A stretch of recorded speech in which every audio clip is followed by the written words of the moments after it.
आज का वीडियो शुरू करने से पहले सिर्फ एक सवाल। क्या कल बाजार टूटेगा या बनेगा या नया रिकॉर्ड बनाएगा? क्या निफ्टी फिर से 23,000 के ऊपर टिकेगा या बैंक निफ्टी में और गिरावट आने वाली है?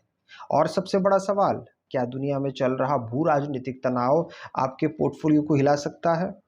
आज हम आपको बताएंगे वो सच्चाई जो बड़े बड़े एनालिसिस्ट भी खुलकर बात नहीं करते हैं, क्योंकि इस समय बाजार सिर्फ चार्ट से तो नहीं चल रहा है, बल्कि अमेरिका, ईरान और क्रूड ऑयल की आग से चल रहा है। आज 7 अप्रैल 2026 का पूरा डेटा और टेक्निकल एनालिसिस आपके सामने रखेंगे, जिससे आप कल के ट्रेड में सही फैसला ले पाएंगे। सबसे पहले बात करते हैं आज के बाजार की।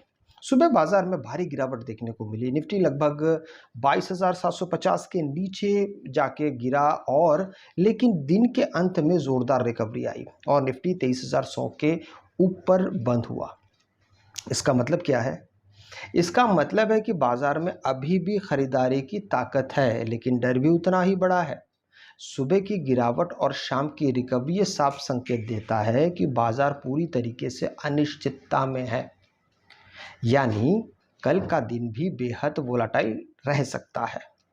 अब बात करते हैं कि सबसे बड़ी खबर, डोनाल्ड ट्रंप और ईरान के बीच बढ़ता तनाव और अमेरिका ने ईरान को ट्रस्ट ऑफ हॉर्मुज खोलने की डेडलाइन दी है और धमकी भी दी है। अगर ऐसा हो नहीं हुआ तो वो एक बड़ा कदम उठा सकते, हमला किया जा सकता है।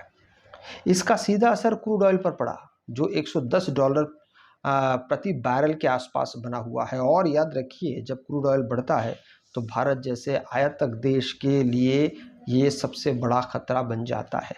यही वजह है कि बाजार में डर का माहौल है, क्योंकि कीमतें बढ़ती रहती है हर चीज़ की। आज बाजार में गिरावट की एक और बड़ी वजह भी रही है, वही विदेशी निवेशों की बिकवाली। मार्च और अप्रैल में लगभग $16 बिलियन की बिकवाली अब तक हो चुकी है। इसका असर खासकर बैंकिंग सेक्टर पर सबसे ज़्यादा पड़ा है। बैंक निफ्टी लगातार दबाव में है और पिछले कुछ दिनों में बैंक स्टॉक्स में 15 से 20% तक की गिरावट देखी गई है। इसका मतलब साफ है, जब तक एफआईआई वापस नहीं आते, बैंक निफ्टी में तेजी टिकना मुश्किल है। अगर सेक्टर की बात करें तो आज आईटी सेक्टर ने बाजार को संभालने का काम किया। रुपए में कमजोरी आईटी कंपनियों के लिए पॉजिटिव होती है और यही कारण है कि इन्फोसिस और अन्य बहुत सारे जो बड़े कंपनी हैं, आईटी स्टॉक्स जो है उसमें तेज़ी हमको देखने को मिला है। लेकिन दूसरी तरफ बैंकिंग और फाइनेंशियल सेक्टर कमज़ोर रहे। इस सेक्टर डिविजन्स में कल के ट्रेड के लिए बहुत ज़्यादा महत्वपूर्ण संकेत देता है। निफ्टी ऊपर जा सकता है, लेकिन बैंक निफ्टी दबाव में रह सकता है। अब बात करते हैं टेक्निकल एनालिसिस की। निफ्टी के लिए 22,800 एक बहुत मजबूत सपोर्ट बन चुका है और 23,200 का एक बड़ा रेजिस्टेंस है। अगर कल निफ्टी 23,200 के ऊपर टिकता है तो 23,500 तक तेज़ी देखने को मिल सकती है। लेकिन अगर 22,800 टूटता है तो बाजार सीधे 22,500 तक भी गिर सकता है, यानी कल का दिन पूरी तरह इन लेवल्स पर निर्भर कर रहा है। बैंक निफ्टी की बात करें तो ये अभी भी कमज़ोर दिख रहा है।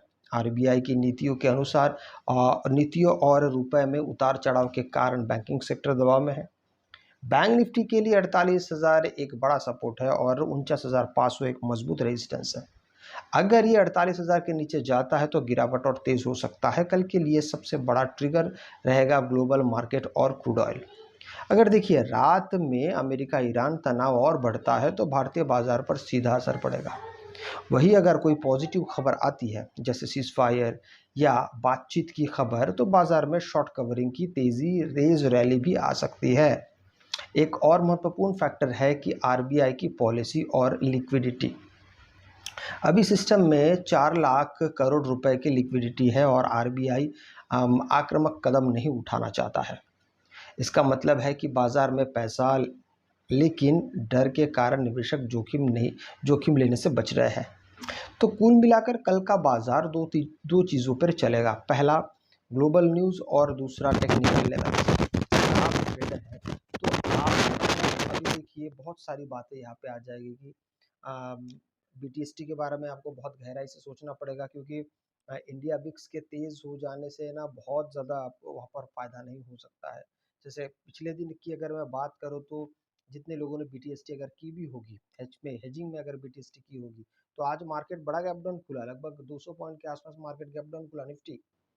लेकिन उसका उनको कुछ भी फ़ायदा नहीं हुआ। मार्केट जहाँ से उन्होंने जितना भी पे किया था, बहुत, बहुत, बहुत थोड़ा-सा उनको वहाँ पर फ़ायदा मिला है। जितने लोगों ने अगर इन द मनी में काम किया, उनको तो थोड़ा बहुत मिला, जो आउट ऑफ द मनी में गया, उनका तो पूरा नुकसान हुआ है। इसलिए इस समय आपको बहुत सारी चीज़ों को बहुत सावधानी से आपको सँभलना पड़ेगा, देखना पड़ेगा। अगर आपको वीडियो अच्छा लगे तो लाइक, शेयर, सब्सक्राइब ज़रूर कीजिएगा। आपसे मैं अगले वीडियो में मिलता हूँ, तब तक के लिए जय हिंद।